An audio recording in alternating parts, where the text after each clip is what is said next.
লোকটাকে থাপ্পড় মারা হয়েছে কেন জানেন? চলুন পুরো ভিডিওটা দেখে আসে, সাথে শেয়ার করে দিন যাতে অন্যরা সবাই দেখতে পারেন। মা বোন এমন একটা জিনিস, ঘরের বেড়ি আইনা তো হেফাজতে রাখছি। আমি বলছি আমার মেলা কিছু কথা বলেন না। বাইরে আমরা স্কুল কলেজে বর্তমানে সমস্যা বিদায় আমরা এই জিনিসটা করছি কি মাদ্রাসায় রাখছি, মানুষের জানমাল হেফাজত। আমার মেয়ে মাদ্রাসায় থাকে, এমন একটা কর্মকাণ্ড করছে যে কর্মকাণ্ড মাদ্রাসার হিসাবে আল্লাহর দুনিয়ায় এর থেকে নিকৃষ্ট কোনো কাজ হয় না।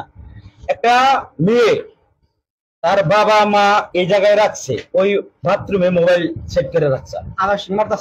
আবাসিক মাদ্রাসা বাথরুমে মোবাইল সেট করে রাখছে। এই মেয়ে কিভাবে গোসল করে, কিভাবে কি করে, ছোট্ট ছোট্ট বাচ্চা জীবন